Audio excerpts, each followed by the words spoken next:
Hi, my name is Jenny Robb, and I'm the head curator at the Billy Island Cartoon Library and Museum, where we house the world's largest collection of cartoons and comics materials. Now, I'm going to be showing a lot of images today, so if you have an opportunity to watch this on a screen larger than your phone, I would recommend it. We collect all types of cartoons and comics here at the Billy Island Cartoon Library and Museum, things like comic strips, comic books, graphic novels, underground comics, even manga or Japanese comics. And the picture that you see here is a picture of our vault. This is where we store all of our materials. It's high security and has a carefully controlled climate. Basically, it's a big, giant refrigerator for special collections materials. And that's because a lot of our materials are rare or unique. It's also important to know that we have a variety of different kinds of materials. So we're a library. We collect books and periodicals and journals. We're also an archive. We collect the papers of cartoonists and their correspondence. And of course, we're an art collection. We collect original art that is used to create cartoons. So today I'll be talking to you about what we call political cartoons or editorial cartoons, but which back in the French Revolutionary and Napoleonic era were just called caricatures. The word cartoon did not acquire its modern usage, referring to satirical or humorous drawings until the 1840s. Now, one definition of satire is the use of humor, irony, exaggeration, or ridicule to expose, criticize, or draw attention to foolishness, corruption, or some other negative aspect of an individual or society, often intended as a means of bringing about change or improvement. So that's a mouthful. Basically, what it boils down to is making fun of something for a reason. And what is that reason? So cartoonists use satire to comment on domestic policy and world events, to criticize leaders and policies, to expose greed and corruption, and to sway voters, especially during an election.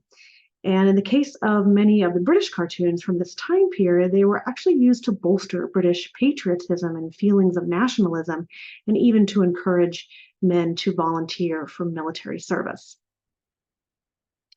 In order to understand cartoons from any time period, it is very important to know who created the cartoons, where they were published, how they were distributed, and who the intended audience was.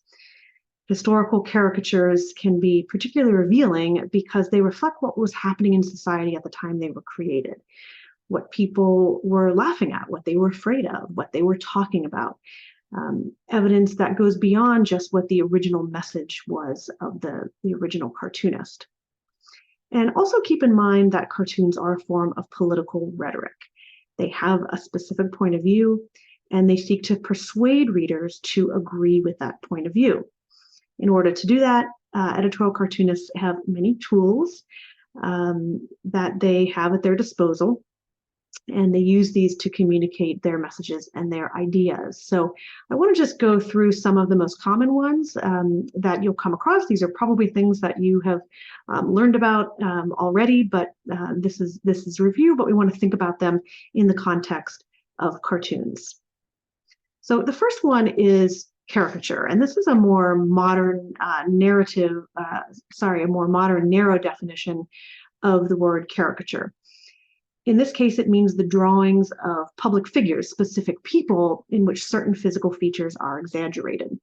So take these four caricatures of President Theodore Roosevelt, who you're probably all familiar with, and look at which ones seem to portray him in the most positive light versus a more negative light. If you look in A, you'll notice he's depicted as a very strong, masculine person. C is almost more of a portrait.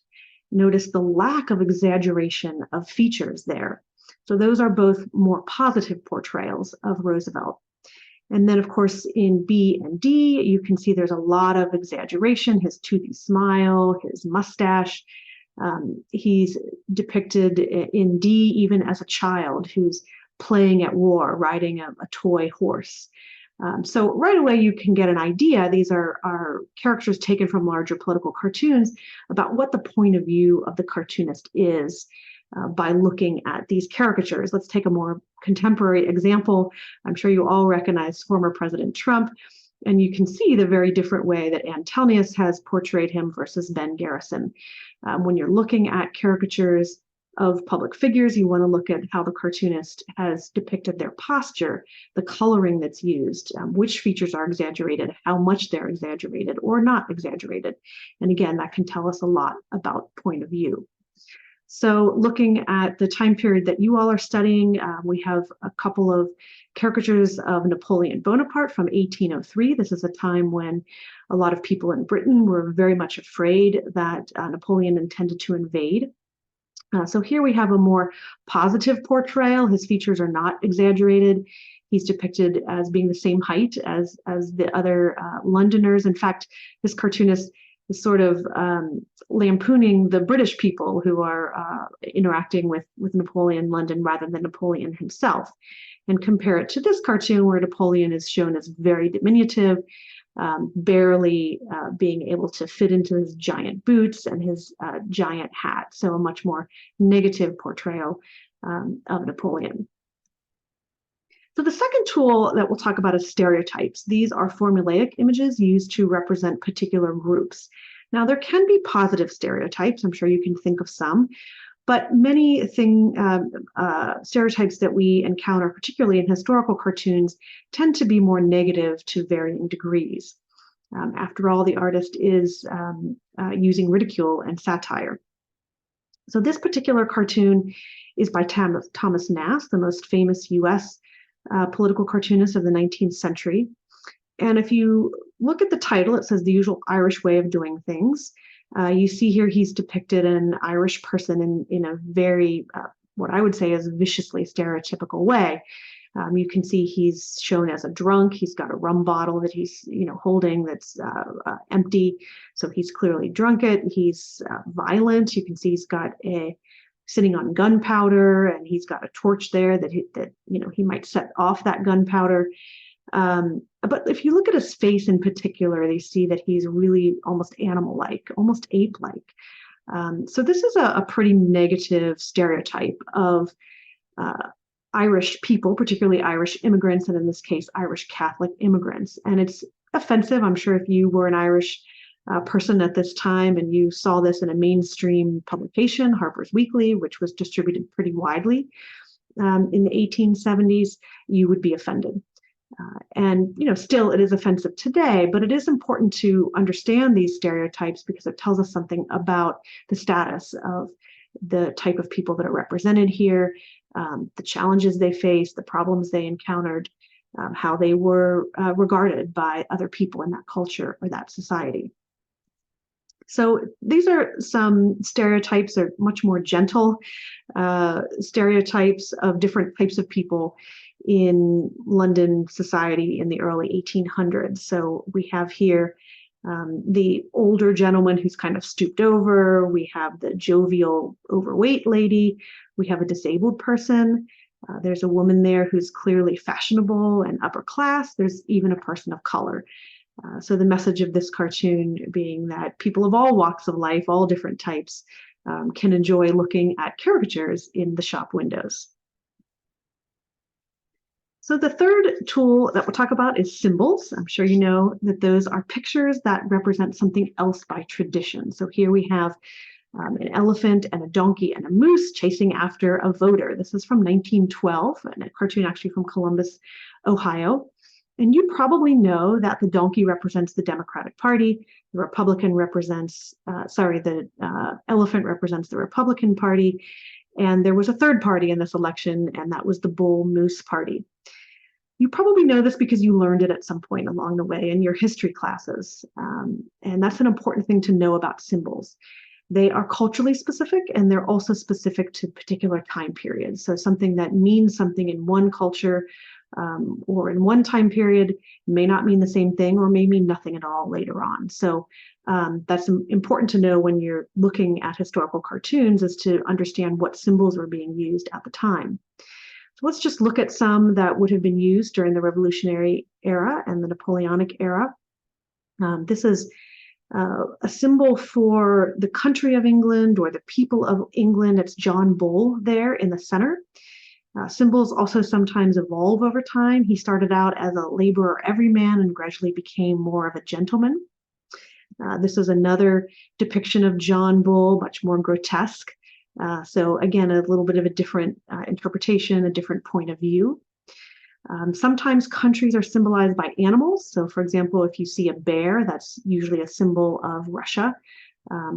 England was sometimes depicted as a bulldog.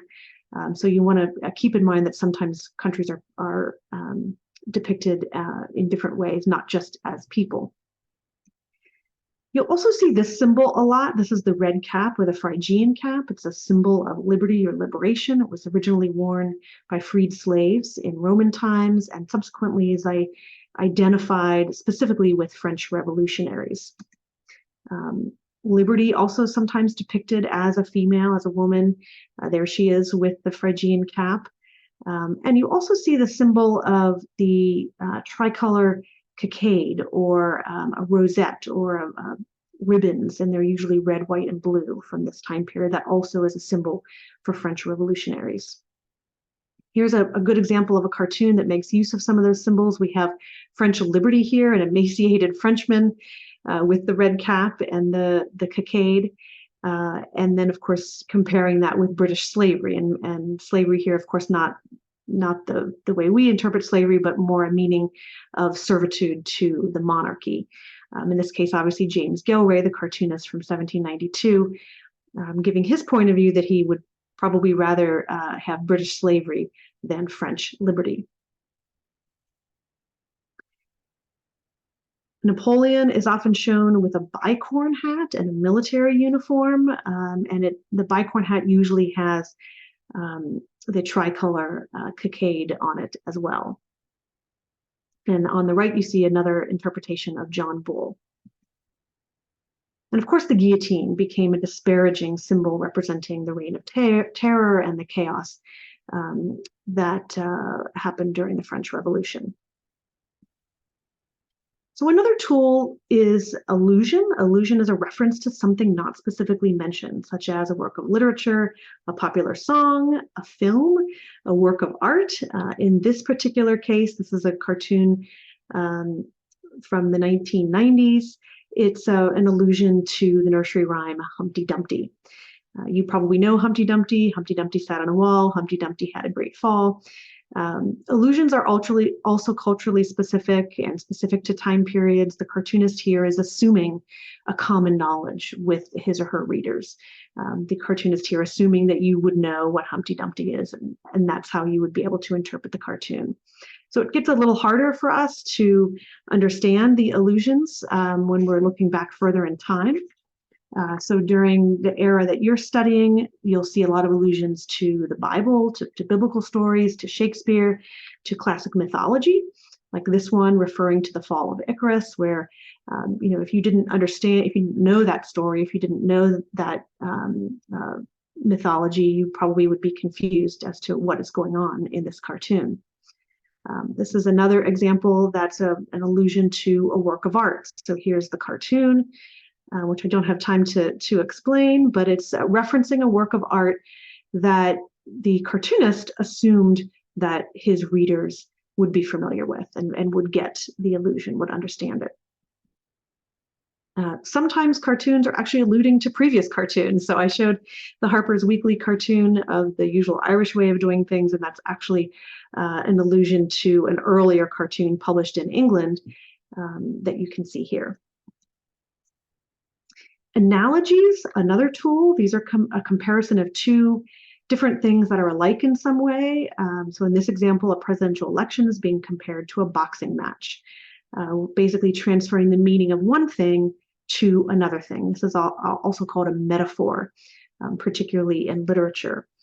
And a related term is allegory. That's kind of extended metaphor or analogy that we frequently see in historical political caricatures.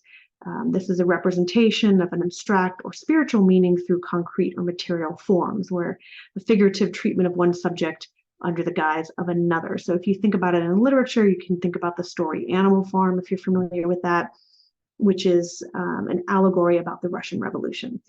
In this case, we have Father Time showing a lantern slide to figures that represent different parts of the world. And the lantern slide has a lot of symbolism there to tell the story of the American Revolution. So humor is one last tool. It's certainly also culturally specific, like allusions and analogies and symbols. What was funny back then may not be funny today. What's funny in our culture may not be funny in another culture. So it is something to keep in mind. British caricatures from this time period tend to use a lot of slapstick humor or vulgar humor, whereas French caricatures, which were fewer and far between, something we'll talk about in a moment, were tended to be more elegant and refined and have a more subtle humor. So this is an interesting way to find out what it was that people at the time were actually laughing at.